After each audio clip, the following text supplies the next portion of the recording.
Tapi gini deh, sebelum kita ngomong panas-panasnya, kalian komen di bawah kalian support Pak Prabowo, Pak Ganjar atau Pak Anies. Dan ini masyarakat sebenarnya di tahun politik saat ini menuju ke pemilu sudah berdirlin, penggiringan dan pembodohan masyarakat. Ya pasti power mendapatkan posisi menjadi presiden selama 5 tahun ke depan. Kenapa aku bilang pembodohan? Fakta yang sedang diumbar di publik, mayoritas dari voter kita pendidikannya SD dan ke bawah, 44%. Yang kedua lulusan SMA sampai ke bawah. Kenapa ini penting? Karena seharusnya pemimpin selanjutnya di Indonesia itu harus mikirin dua hal. Di sini ada sisi masa depan, yaitu globalisasi, teknologi, digitalisasi, AI, dan machine learning. Di sini ada sisi masa lalu, kesejahteraan masyarakat, HAM, dan pendidikan. Jadi pemimpin selanjutnya bisa memikirin masa depan sambil gak ninggalan masa lalu. Gak ditinggal itu warga-warganya. Pertanyaannya, gak mungkin jadi pemimpin kalau gak dapat vote. Sekarang jadi sebenarnya logikanya perang pemimpin bagus atau pemimpin yang bisa dapetin vote. Buka pikiran kalian biar gak dibodohi. Gak usah basa-basi, langsung aja. Step 1, siapa capres yang bakal menang. Step 2, sisi gelap kampanye pemilu. Step 3, gimana cara kita gak dibodohi. Langsung aja menurut gua poin 1, capres yang menurut gua bakal menang adalah ya kan subscribe. Bercanda, gue nggak tahu sensitif atau enggak, tapi kan negara kita demokrasi ya. Sebenarnya kalau di breakdown Pak Prabowo, Pak Ganjar, atau Pak Anies, kebijakannya masih banyak pro dan kontra. Sebenarnya pertanyaan utamanya siapa yang bisa menangin atau mendapatkan vote. Implementasinya ada sisi gelapnya. Untuk memenangkan vote segitu banyaknya di Indonesia, sekitar 113 juta warga ya kali ini didominasi oleh milenial dan Gen Z. Sekitar 56% voter kita itu agak anak muda dan status pendidikannya ya nggak jauh-jauh dari lulusan SMA. Tapi gini, kalian harus punya perspektif untuk memilih presiden selanjutnya. Untuk memenangkan pemilu capres harus menggunakan dua sisi, yaitu pikiran dan hati. Kalau punya dua hal itu mereka bakal menang. Kita bahas yang pertama dulu, pikiran. Pikiran itu berdasarkan fakta dan objektivitas. Kalian kalau baca semua visi misi dari masing-masing capres detail sampai bawah, kebijakannya, janji-janjinya, dan track recordnya, analisa pro dan kontranya, kalian bisa membuat keputusan secara objektif. Oh, pemimpin B paling bagus. Nah, itu memenangkan pikiran.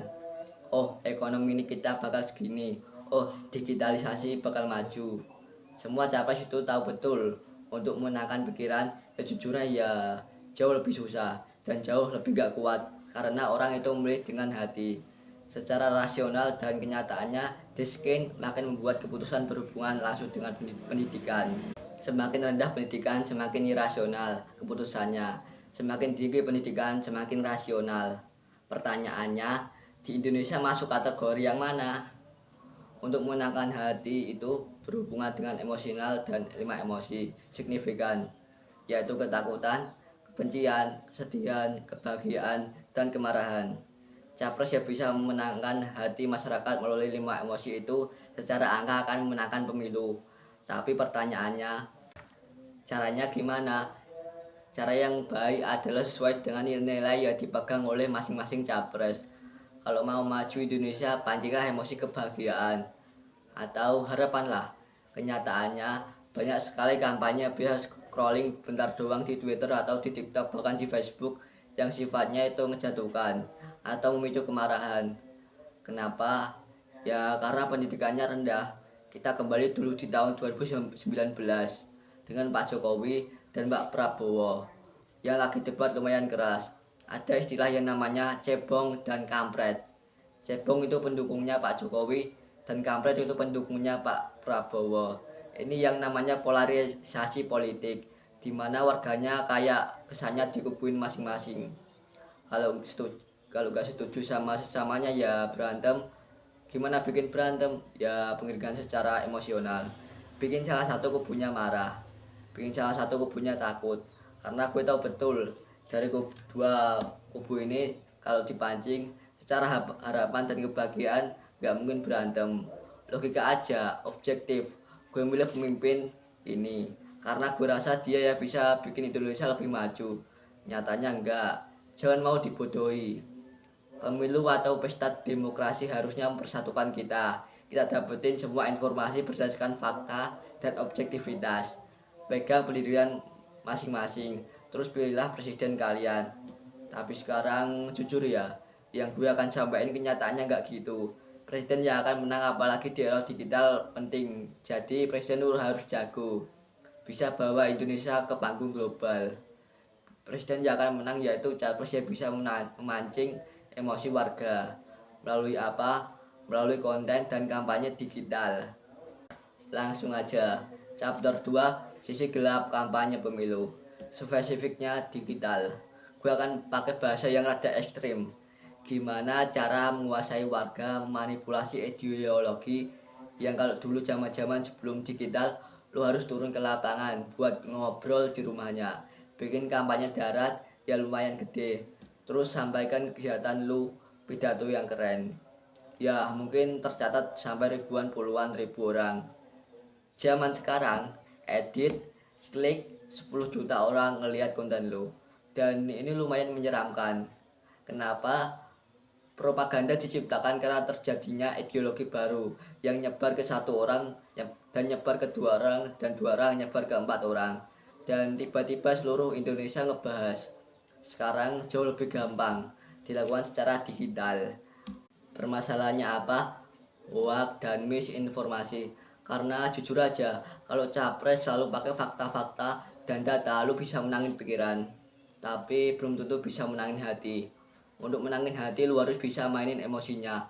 Untuk mainin emosinya apalagi dengan pendidikan yang rendah, itu bisa menimbulkan sifat anarkis. Karena tiga emosi yang pertama paling kuat tadi, kemarahan, kebencian, dan ketakutan. Semuanya negatif, dan jujur aja tinggal scroll dan doang banyak kok konten-konten yang menjelekkan pihak sebelah, yang menurut gua lebih banyak konten negatif ketimbang konten positif, karena itu sifatnya netizen dengan pendidikan rendah. Mereka itu nyarinya drama. Ini pemimpin masa depan kita loh. Hidup lu semua tergantung dengan keputusan yang kalian pegang. Untuk bisa dua tadi, membawa Indonesia maju dan yang ada tidak ditinggalkan. Karena masalah itu masih banyak dan hoax yang masih memancing emosi. Itu lagi luar biasa banyak. Ditambah sirkulasi uang sekitar 1 triliun lebih. Untuk apa? Ya untuk menyebarkan informasi. Kalian lihat data ini. Setahun terakhir 11.000 berita hoax yang trennya lagi naik kayak gini. Yang Kominfo lagi ngos-ngosan banget ngeberantas semua hoax ini. Ini contohnya beberapa hoax yang mudah diberantas Kominfo. Dan ini sisi gelap kampanye digital. Lu nggak bisa kontrol dan lu nggak tahu mana yang dibayar mana. Kalau dibayar, susah juga untuk cari tahu yang mana yang benar dan mana yang salah. Kalau ini dilanjutin, ini namanya pembodohan masyarakat. Perubahan ideologi warga sampai bisa terinfluencer dan dikuasai untuk memilih yang tertentu berdasarkan informasi yang salah. Gila nggak tuh? Kalian harus sadar, cukup sadar aja. Setiap lihat konten yang berhubungan dengan pilih presiden kali ini, ya jangan diambil mentah-mentah. Jangan dibawa emosi. Kali ini belajarlah untuk mengatur pikiran dan hati. Chapter 3, gimana cara nggak dibodohin. Gue yakin semua yang nonton video gue ini punya fondasi pikiran yang strong. Analoginya, bertanya dulu sebelum memilah informasi, mengadvokat, berpikir kritis, dan lihat berdasarkan fakta dan objektivitas. Pertanyaannya, 100 juta warga lain itu bisa gak? Solusinya buat kalian yang nonton, buatlah keputusan secara fakta dan objektif. Baru ikuti kata hati setelah kalian dapetin semua informasinya. Pastikan dulu itu fakta. Ingat, ini udah ratusan triliun loh yang beredar untuk pemilu pemilihan ini. Jangan dimanipulasi, karena pemilu itu harusnya fair, harusnya mempersatukan kita biar makin maju.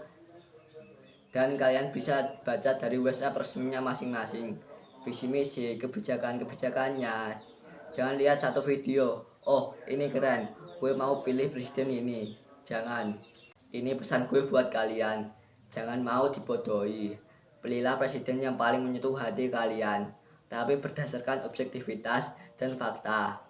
Terserah, ini kan demokrasi. Kalian mau pilih Pak Prabowo, Pak Ganjar, atau Pak Anies, itu terserah dari kalian sendiri. Tapi karena kali ini berbahayanya luar biasa, ini jauh digital dari pemilu sebelumnya. Karena ya ini gue pengen masyarakat kita lebih pintar. Semoga ini tersampaikan agar kalian tidak dibodohi. Oke, sampai jumpa di video selanjutnya. Oke, bye bye.